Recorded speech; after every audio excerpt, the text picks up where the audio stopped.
नमस्कार दर्शक मित्रों, द सीक्रेट में आपનું સ્વાગત છે। હું છું સઈદ કુરેશી। પાલનપુર સ્ટેશનની આસપાસના જથ્થા માર્ગ આજકાલ અત્યંત સાંકડો બની ગયો છે। ગેરકાયદેસર દબાણ અને રિક્ષાઓના અસ્થિર પાર્કિંગના કારણે અહીં વાહન વ્યવહાર દુર્ગમી બન્યો છે। નગરપાલિકાની જૂના મૂત્રડી પેટ ટોયલેટ આજે સંપૂર્ણ લુપ્ત થઈ ચૂકી છે અને તેના સ્થાને બાંધકામ થઈ ચૂક્યું છે, જે તંત્રની નિષ્ક્રિયતાની સાક્ષી આપે છે। રેલવે સ્ટેશન પર આવતા જતા વાહનોને અને મુસાફરોને દબાણના કારણે અનેક મુશ્કેલીઓનો સામનો કરવો પડે છે। વહેલી સવારે અને સાંજના સમયગાળામાં અહીં ટ્રાફિક જામ સામાન્ય દ્રશ્ય બની ગયું છે। ફોર વ્હીલ ગાડીઓ માટે માર્ગ નીકળવું મુશ્કેલ બની ગયું છે અને ઘણીવાર એમ્બ્યુલન્સ કે અગ્નિશામક વાહનોને પણ અવરોધક સામનો કરવો પડે છે। અવસ્થિતના પાર્કિંગ અને દબાણકારો પર નિયંત્રિત રાખવું પોલીસ માટે મુશ્કેલી બની ગયું છે। નિયમિત ચેકિંગ અને દંડની કાર્યવાહી છતાં સ્થિતિ વધુ વણસતી જાય છે। પાલિકા અને રેલવે તંત્ર વચ્ચે સંકલનનો અભાવ અને આ સમસ્યાનું કારણ છે।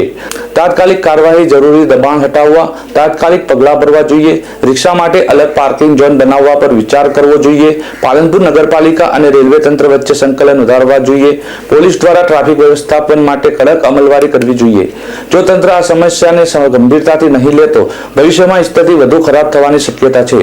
મુસાફરો, સ્થાનિકો અને વેપારીઓ માટે રાહત મળે તે માટે તાત્કાલિક દબાણ હટાવવાની કાર્યવાહી જરૂરી છે।